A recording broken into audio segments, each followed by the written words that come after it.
Good morning, Jake. Today we have with us Jake Micallef. Jake is based in UK and is a Chief Scientific Officer of Volition RX. We have been shareholders of Volition for quite some time, and we had the pleasure to meet, I think, Jake 8 or 9 years ago in San Francisco with Cameron. Um, Tell us, you're basically the most important scientific part of Volition. Tell us though a little bit of your life before Volition, your background before you started that venture. All right, well, thank you, Fatima. That's very flattering. So before Volition, essentially my background was in biology and especially in physical chemistry. So I did a PhD in physical chemistry and kinetics, and my first job was for the National Health Service in the UK, developing blood tests for reproductive health in the UK. That was before really the big companies like Roche and Abbott were developing tests, and those tests that I developed were actually used UK wide for a few years. Then I worked for about 20 years or more with the World Health Organization, again developing tests, immunoassay tests in reproductive health and also in oncology. Those tests that were developed for WHO, they were actually used worldwide for around a decade. And I then moved to the private sector. I worked in a small pharma company for 8 or 9 years, and then with Volition. Mm-hmm. So tell us about how Volition started. Was that a basement garage kind of a startup? How did it come about? It was very much a basement garage type of company at the beginning. It was actually Cameron's front room, sitting on his couch, where we talked about setting it up. And literally, I was the only scientist, so I was doing all of the work for the first 6 months or so at the bench myself. The way we started was that at the previous company I was with, which was I say a small pharma company, I in-licensed a nucleosome technology, and Cameron bought that out, and I went with it because I'm much better at diagnostics than I was at pharma.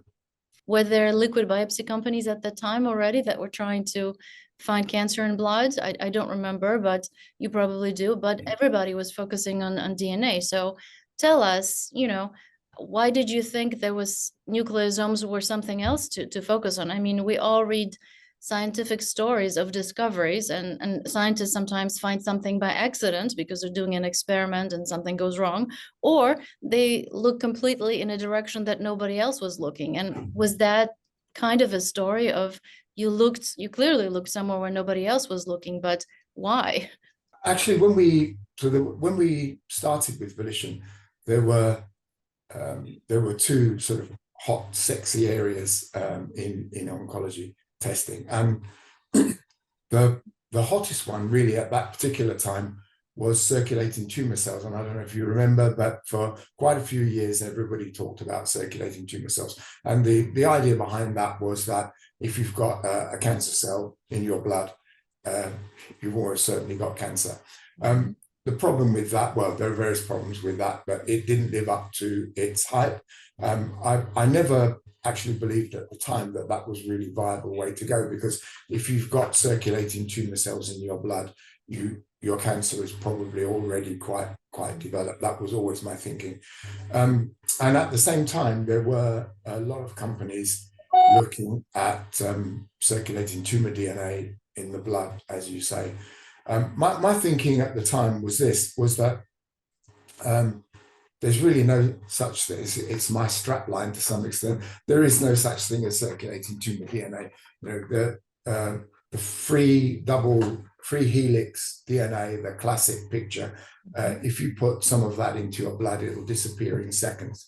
And what actually circulates is nucleoproteins, and the vast majority of the nucleoproteins are nucleosomes. So if our chromosomes contain DNA, but they are not DNA alone. They are DNA bound to protein. If you cut up our chromosomes, you end up with nucleosomes, which are little pieces of protein with some DNA wound around them. And that's what circulates in the blood. And all of the people, which was practically everybody in the sector, really everybody in the sector, was thinking that the protein part of the chromosome is just packaging. So we'll extract the DNA and sequence it, and we throw the protein away because we don't care. But in fact, the protein part contains a lot of epigenetic and other information. And so my thinking was always that we can get a lot of information by looking at the chromosome fragments, not just the DNA part of it. And that in addition to getting extra information, we can get that information much more quickly because immunoassay tests are very fast. They take less than an hour, and they are very, very much less expensive. So that was the thinking behind what we were doing. So that's a scientific hypothesis, right? That you had, Yeah. that nobody else was having, essentially. So presumably, you had to prove this to yourself at least, and then later to others. How did you go about that? And did you have this kind of aha moment? Oh, right, I'm actually right about this. I wouldn't say. Well, first of all, we had quite a lot of difficulty at the beginning technically. The aha moment, I think, really came. There have been two aha moments, I would say, one in cancer and one in sepsis, which I'm sure we're going to come back to.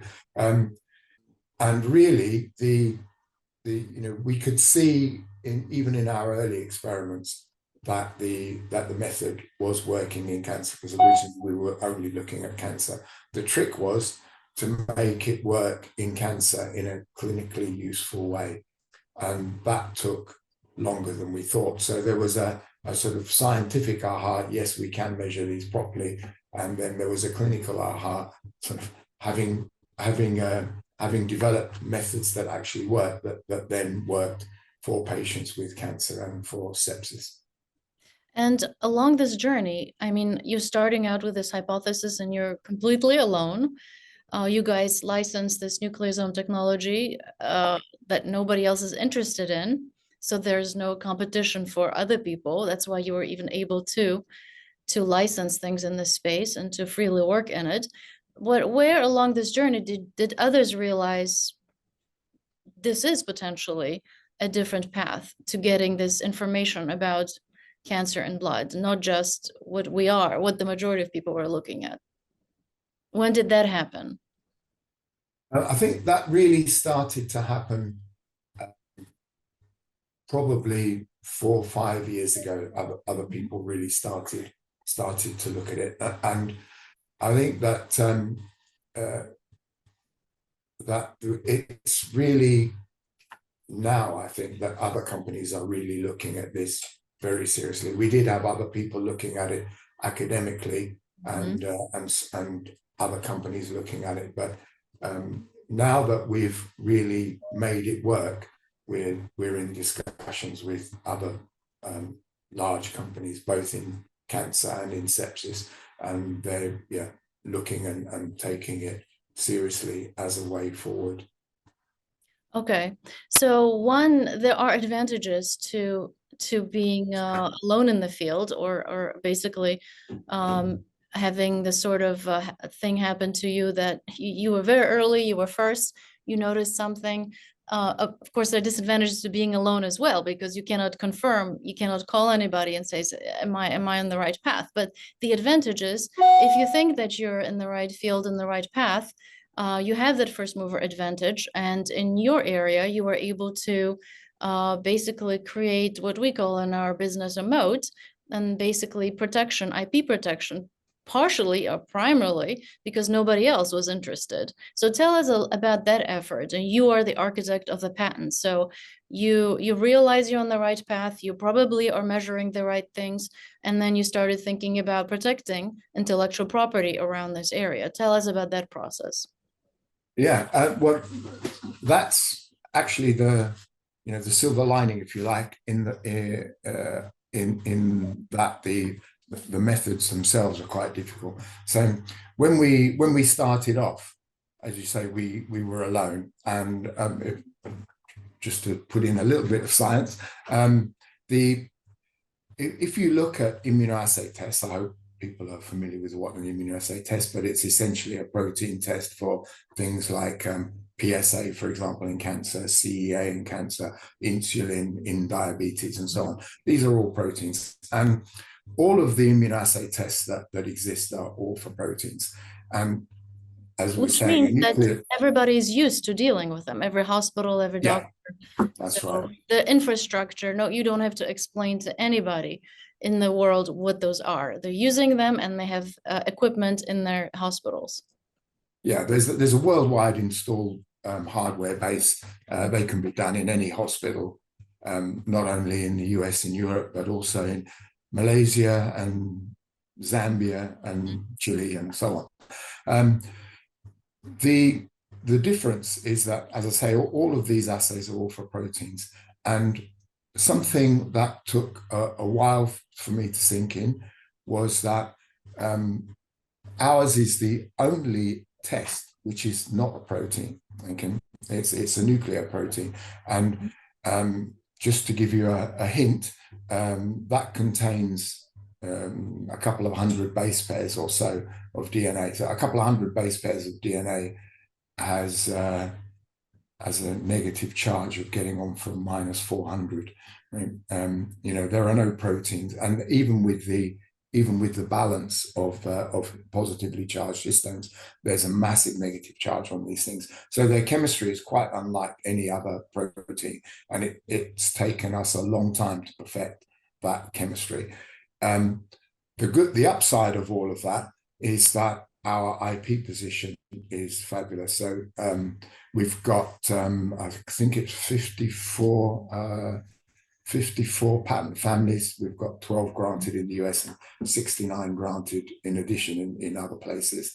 And we've got very broad claims granted. So if you were working in ctDNA, you can't, for example, get a claim that says, I claim taking a blood sample, extracting the DNA and sequencing it and to test if you've got cancer. You can never get a claim like that because everybody's been doing it for more than a decade.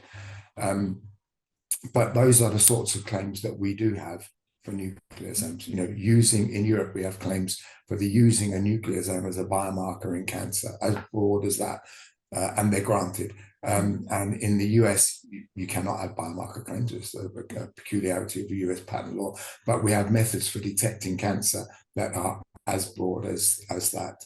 So it's a very, very good moat. It doesn't mean that there cannot be entrants, because I couldn't tell you that there are not going to be entrants there. There probably will be entrants, but the difficulty that they would have to get over is not just to get past a single patent. We've got multiple patents covering all of the products, and they've got a timeline going out into the 2040s, and we're constantly patenting on new innovations that will take us even beyond that.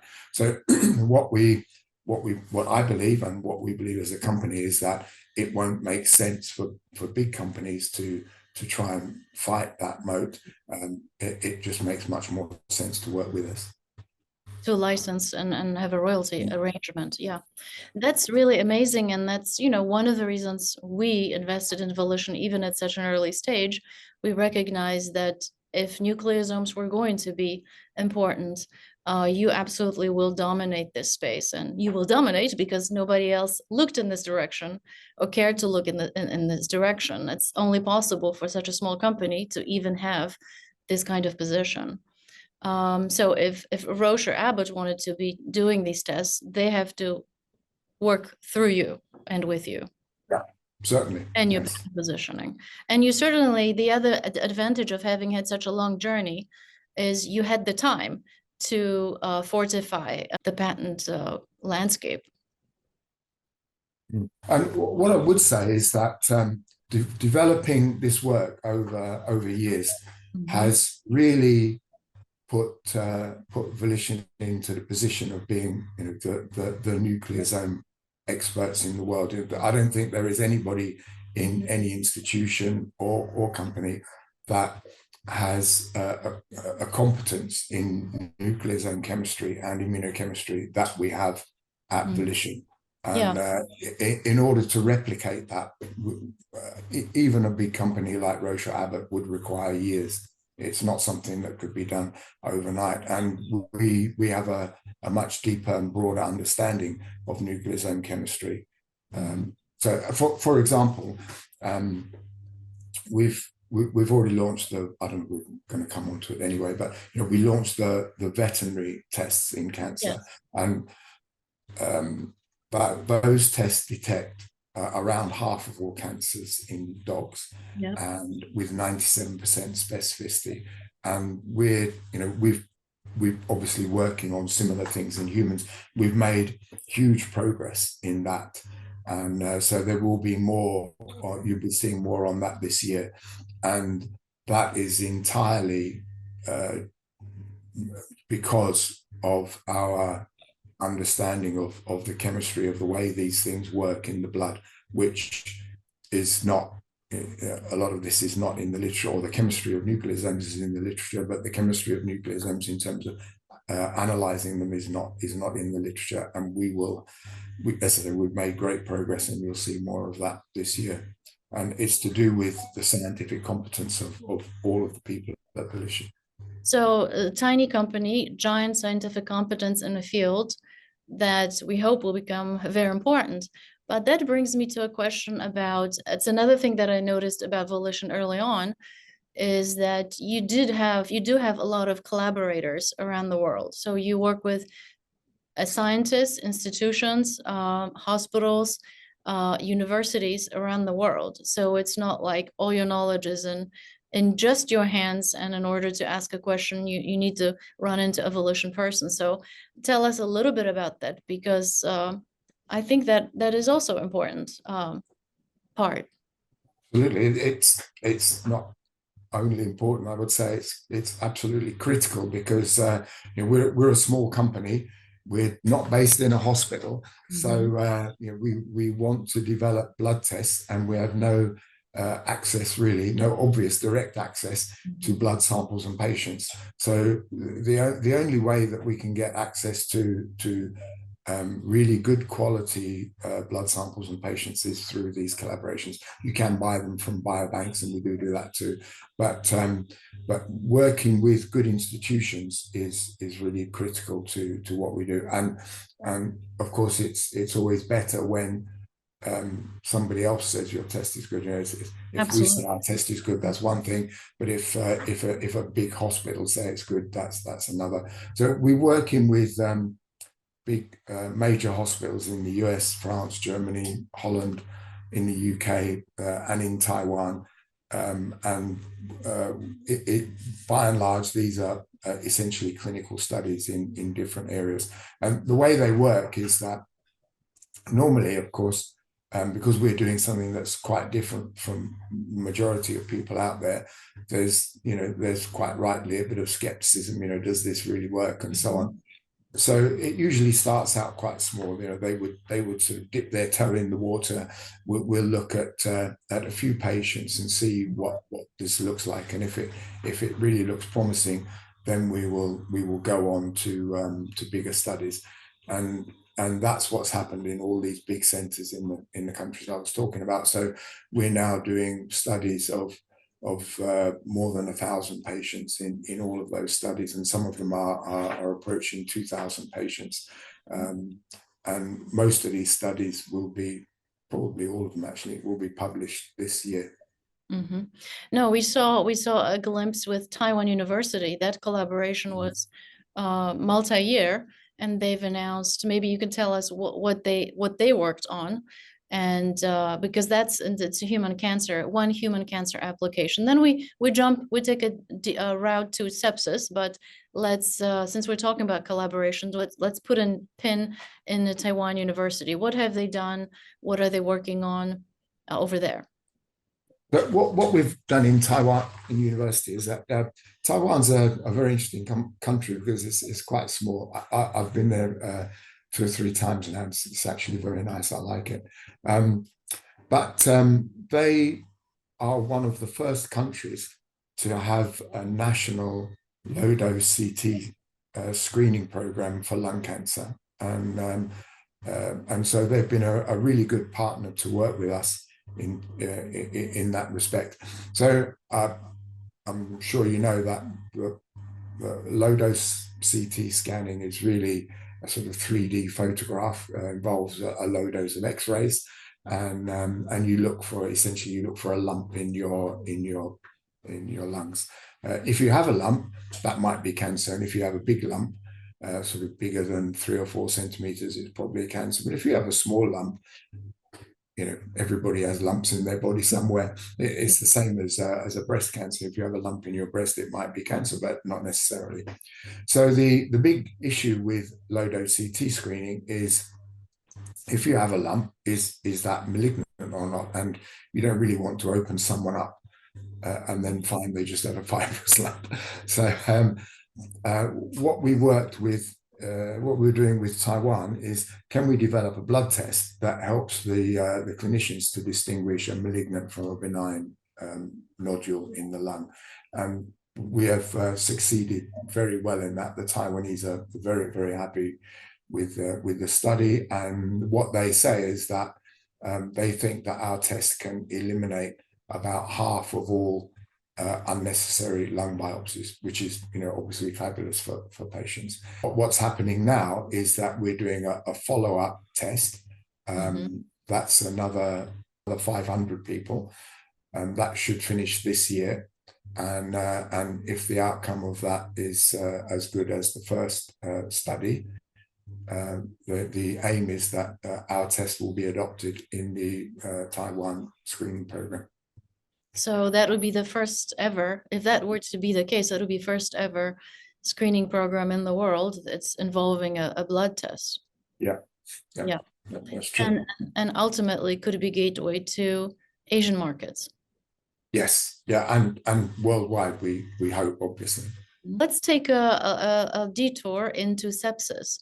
You are based in the UK, and a lot of the sepsis effort is happening in the UK. Tell us how did you realize, I guess that was your second aha moment, wow, we could use this, what we call platform technology, for something else. How did you realize it could also work for sepsis? The aha moment for sepsis was really interesting. It was really, so I wouldn't claim the aha moment for me. I think there were a whole bunch of us that all had the aha moment together in Volition. As a background, people may or may not know about something called NETs and NETosis. So I'll just talk about that for a moment as a background. So when I was a kid at school, we were taught that the immune system involved 2 things, basically. One was that you make antibodies, and the antibodies will bind to an invading bacteria or virus or something, and mark it for to be killed. And the other thing was white blood cells can go around and phagocytose, essentially eat bacteria and viruses, and that was it. But actually, there's a third component in the immune system, which is NETs and NETosis. And what NETs are that white cells will actually unwind all of their chromosomes and throw them out, and it literally makes a net. If you see a real picture of a white cell throwing out its nets, it does look like a trawler with a net behind it, and all the bacteria and viruses get caught in it. And the nets are also toxic. They will kill the bacteria and viruses. So that's crucially important, because if you've got some bacteria in your blood, you will produce nets, and your blood will be sterile in about 10 minutes or so. You know, it's a fabulous system. But the downside is that if you make too much, these things are toxic because they're meant to kill the bacteria and the viruses. If you make too much, they will also be toxic to you and your own organs. In the beginning, I was aware of NETs and NETosis since about 20 2010, 2012. They were only discovered in 2004, which is why there was nothing about them when I was a kid. They were really a nuisance because we were trying to look at nucleosomes that came from cancer, and there were these nucleosomes in the background just getting in the way.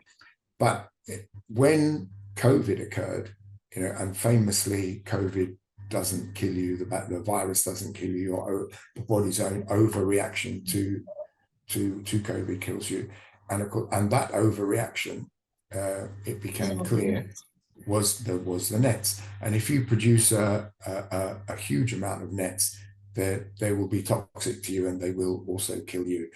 And so we thought, well, actually, this is a fabulous opportunity for us. And it turns out that people that are in people with sepsis, and because sepsis is and COVID are related things, have sky high levels of nucleosomes because of these nets. And so we can detect sepsis very early. And sepsis is a complicated syndrome. It's not really a disease at all. It's a collection of diseases. And one of the sepsis is hugely controversial at the moment. People even argue about the definition of sepsis. So, you can have bacterial sepsis, viral sepsis. You can get sepsis from a lot of burns. You can get sepsis from shock after a car accident. There are all sorts of ways you could get sepsis, and these are obviously not the same thing. People also divide sepsis into hypo-inflammatory and hyper-inflammatory diseases. And this is really interesting for us because all of the tests that are out there now cannot distinguish between these different types of sepsis, but our test does distinguish hyper and hypo-inflammatory sepsis. And the hyperinflammatory sepsis is the really deadly one, where your immune system runs out of control, makes too much nets, and even if it doesn't kill you, most patients post sepsis are not as they were before the disease. There's a lot of people have legs amputated, feet amputated, arms can go blind, all sorts of things can happen. But so, sepsis test, sepsis is very difficult to diagnose. People do agree on that. And the other things, there's a lot of sepsis cases in the healthcare system. So millions upon millions. And, very often doctors may not be sure that someone has sepsis, but they will throw in a treatment such as it is for sepsis at the patient anyway. So discovering whether one has sepsis or not is not such a big deal, and your test doesn't necessarily do that. What is the information that once the doctor has a patient in front of them with sepsis, and the person has, bacteria's antibiotics in their system, what information will this doctor get from this very fast-moving condition? The patient could be dead in 3 days. What information will they get from Volition's test that they're not getting from in other ways? That's a very good question. And so I would preface that by saying that worldwide, sepsis probably kills, as many or maybe even more people than cancer and heart disease and so on. It's a massive problem. And actually, large amounts of money are thrown at cancer and at heart disease. The amount of money thrown at sepsis is minuscule by comparison. And there are very few tests out there that are actually in use. Really, there's 2 tests called CRP and PCT. And what these tests tell you is basically that you're sick. They don't really tell you anything more than that. And the doctors already knew that they were sick, and the levels don't follow the disease as well. They're sort of up and down. They don't know whether you're sick a little bit or a lot. They cannot distinguish. Is this person that just came in with a tough case of sepsis or easy case of sepsis, right?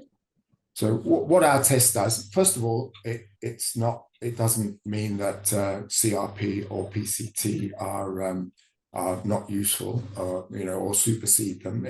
They're complementary to those tests. But what they do that these other tests do not, and actually what none of the tests that are in development or likely to come online soon. None of those are in common use, and they also really don't add information. But what our test does is that it tells you, is this person got a sepsis that involves a failure or a dysregulation in the immune system. So that's the famous thing that killed people in COVID, and it's the big killer in sepsis too. So we identify those people, and we can identify them really early. So for example, there's lots of there are lots of reports of things where people have gone into the emergency room and they developed sepsis really quickly, but it wasn't recognized quickly enough, and so they ended up with a poor outcome. Either that they just died, or that they ended up with amputations and so on, and very bad consequences, which could have been avoided if the sepsis had been recognized earlier and they were treated earlier. And this is what our test, one of the things that our test does, it recognizes very early that the immune system is going wrong. And that means that those people can be either taken to the intensive care unit immediately, they can be put on anti-inflammatory treatment, they can be put on very systemic antibiotic treatments, all sorts of things that are going to help them, they can be given other support, fluid support and so on, much earlier to help them, so the sepsis never gets out of control. And the test that we've developed takes 15 minutes, and of course, sepsis also can be patients with sepsis can deteriorate very rapidly over a matter of hours. You can be apparently okay in the morning and dead in the evening. I mean, that would be an extreme case, but it illustrates the point. So there's, if you're in that situation, you don't want a test that takes 2 or 3 hours to complete. The result will be too late. So our test, we've deliberately designed to be 15 minutes, and it gives doctors rapid information. And in animal studies, we've shown that the level follows the disease. As the disease gets worse, the level gets worse, and as the animals recover, it goes down. The difference between our test and all the other tests is that all of the other tests are really looking at messengers, host response molecules. So if a bacteria attacks me, my cells will send out messages saying, help, I'm in trouble. And that's what these other tests measure. But what actually kills you is the nets. And so we're not measuring the messenger, we're counting the bullets, as it were.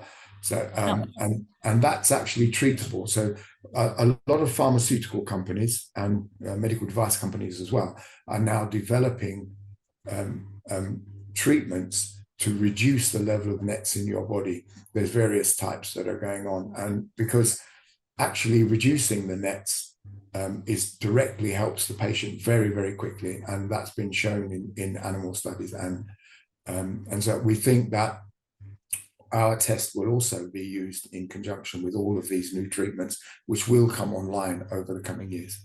Very simplistically speaking, sitting today, we'll probably have nets levels of 30 or 40. If we were in the hospital sepsis situation on the way to organ failure, it would be 1,000. And yes, somewhere along the way would be 100, and the doctor would be able to say that patient is 1,000. Kidney failure risk patient, this person has a milder version of sepsis. It's still probably sepsis, still getting antibiotics, but don't need to maybe focus as much on that one that has 1,000. And right now they just simply cannot as easily tell who is on the way to 1,000 or who is not. Yeah, that's pretty much it, exactly it. And in addition, it tells you lots of other information as well. So it would tell you, for example, if you were a renal patient and you're really going into renal failure, the same thing would happen, and it would predict who needs renal replacement therapy and who doesn't, and with other organs it's the same story. So it predicts organ failure, it predicts mortality, it identifies which patients need treatment very quickly, it identifies them earlier than other tests, and the results are consistent. We've shown this now in huge studies of between 1,000 and 2,000 patients, in studies in Amsterdam, in Paris with probably the leading intensive care therapist in the world, and in Germany. We've also done studies in the US, and these are all huge studies. They will all be published. Some of them will be published this quarter. One of them is still underway, so that won't be published yet, but it's about halfway completed. And the results are consistent. The clinicians involved are very positive about the results. So we have very, very good clinical data now to support all of these things that I'm saying. Yeah, so basically this test would give a doctor critical piece of information in a critical setting where things are moving very fast and they don't have this kind of information in order to make better decisions on who to focus on, and in which way. And that's something they don't have today. So critical test in critical settings is a very good position to be in as a testing. You could. Can you envision the adoption of this test around the world, Jake? Oh, yes, I think that it will be adopted. Our strategy for adoption is essentially that, as I said at the beginning, there is a worldwide installed hardware base to do these tests. We've adapted the test to go on several platforms, and it works on every platform that we've tried. So it can go on the, if we adapt it, it could go on the Abbott platform, the Roche platform, the Siemens platforms, and so on. So we don't want to build a new worldwide platform base. Why would we do that? So our aim is to license it to these companies, and that they will put it into a worldwide base. And I'm very confident that it will be used in hospitals worldwide. The business model, it's clearly licensing and royalty business model. You know, as I was writing my letter, my investor letter, this quarter, talking about Volition, it made me think about another UK tiny startup that started in the 90s that has similar business model that became very successful, namely ARM, which is basically your business model. ARM was lucky to run into Apple in 1991 that out-licensed its technology. And your Apple equivalent could be Roche, or Abbott, or companies like that will then take your technology and start selling it, and Volition will be getting paid a couple dollars per test on every sepsis patient every time a doctor uses it on the patient. That's the sort of the gist of your business model. So it can be very successful if you have the right partners, and if you are, selling something that could be used in many millions of situations.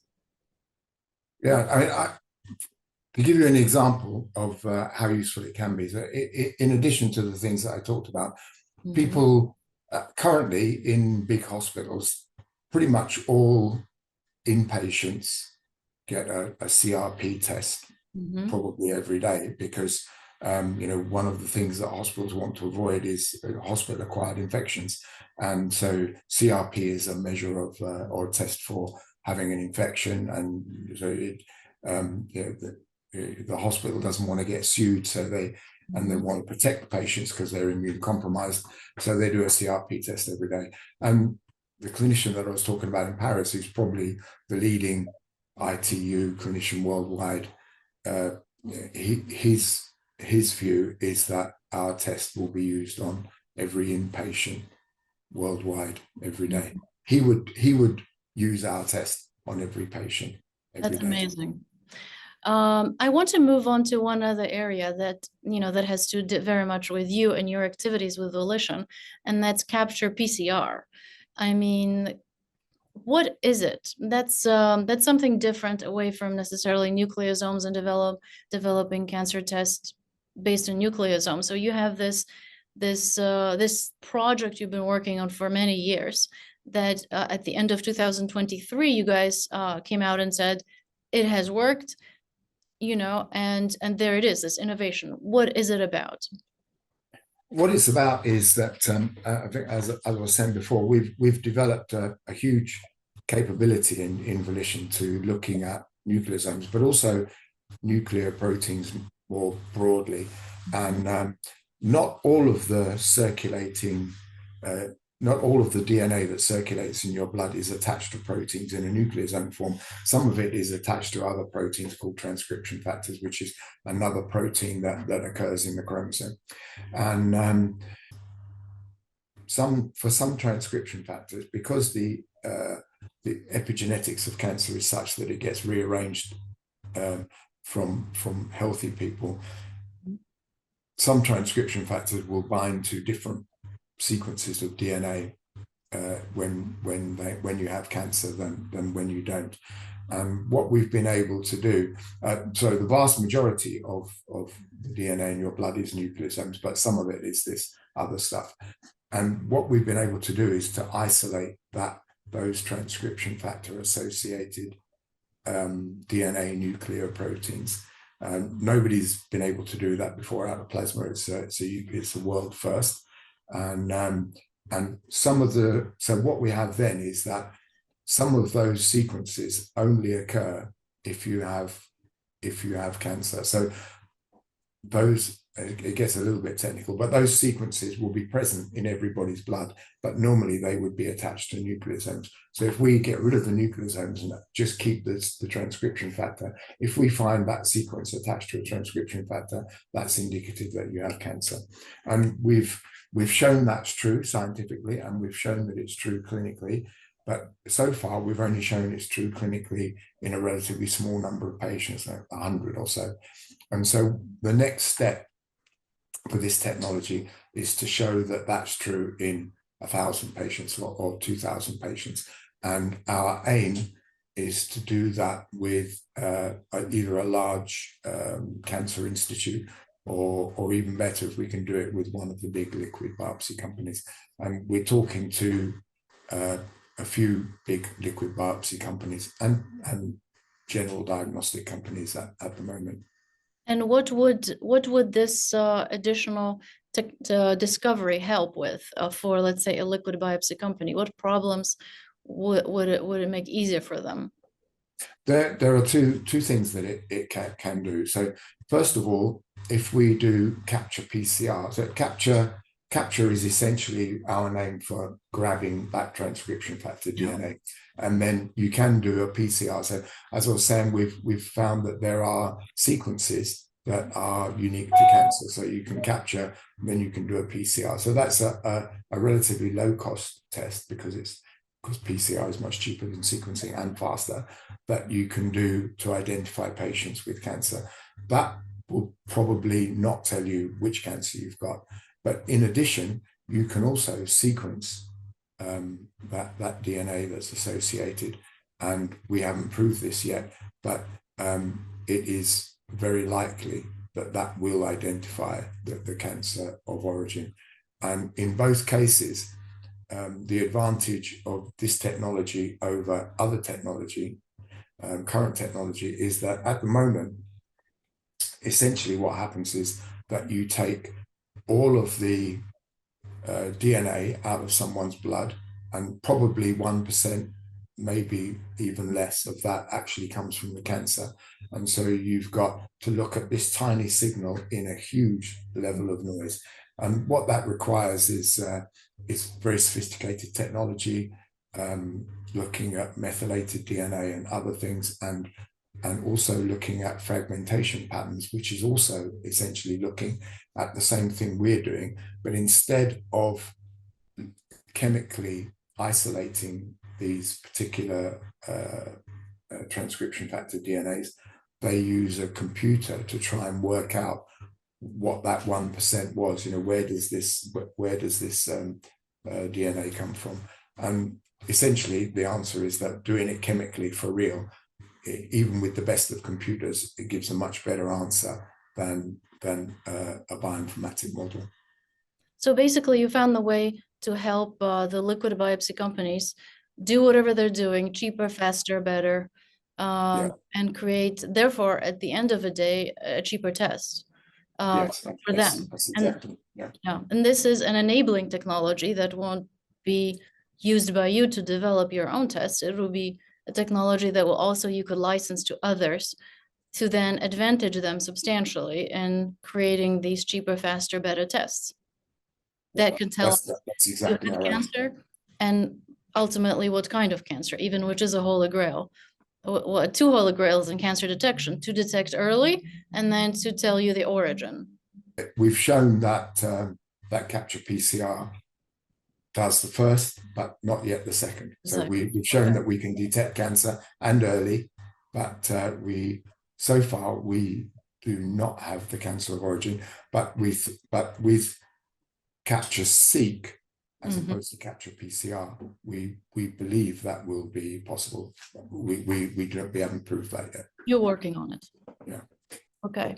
So as of today, I can take my dog to a vet in Manhattan, and I can ask to have the vet run the blood test, which would be the only blood test available on the market called Nu-Q. That is your technology. That will tell whether I should worry about my dog having cancer today or not, right? Yeah.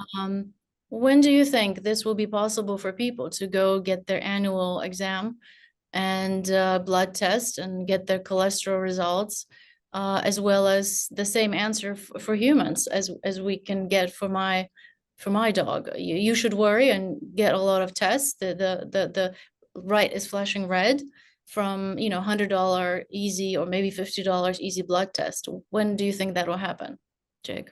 We've obviously been working behind the scenes to recreate what we've done in dogs in people, and we've made really good progress, and I think you will see that certainly this year, probably the first half of this year. And what I would hope is that the data that we will produce is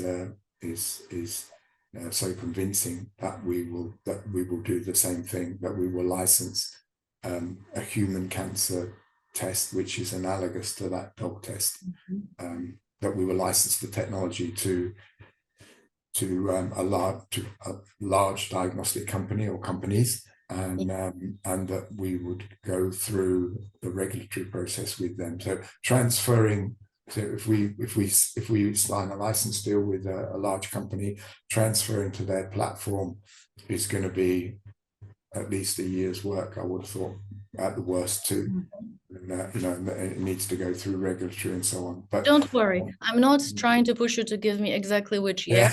I just want you to tell us this is not science fiction. This will be based on what you already know. This will be our future. We will be going to the doctor, getting an annual blood test for not very expensive, not very big amount of money to tell us this very valuable piece of information. Yeah. So a low cost immunoassay-based test which identifies a lot of people. In dogs it was about half. So you could use that as a guide. So that sort of test for people, we will publish data on that this year. That's amazing. Well, to wrap up, I mean, if we judge Volition by the share price, which the market judges Volition by the share price, we can say this has not been a successful journey. What would you say about the how successful this journey has been from where you're sitting, what you accomplished? For me, I'm actually very, very happy, and in my, I'm a scientist, not a commerce person or a finance person, but in my simplistic view, the science precedes the clinical testing. If you haven't got a test to test, there's no clinical. You do the clinical testing. If that works, you go to commercialization, and then at that, it's likely at that point that the share price is affected. We've succeeded with the science. We're now succeeding with the clinical testing. So and we're on the road with the commercialization, talking to big companies about licensing both in sepsis and in cancer. So from my perspective, we've done the development very well, and hopefully the rest will follow. And finally, let's close with sort of your motivation and your vision. I mean, what is the driving motor behind you, Jake? What would you like to be your legacy in this? Oh, my legacy, I think I would like to tell my children and grandchildren that I developed the blood test that everybody's taking every year worldwide, and I think that will happen. And my motivation is really just because I love it. I've been my first job out of grad school was developing diagnostics for the National Health Service, as I said, and I'm still doing that now. And I think that that's a huge contribution, I hope, to healthcare and people generally, and that's why I do it. One day I'll stop, but not for a while yet. Jake, we are so lucky to have you inside of Volition. Thank you very much for what you have done, and thank you for this interview. I think we Thank learned a you. lot. Thanks, Jake.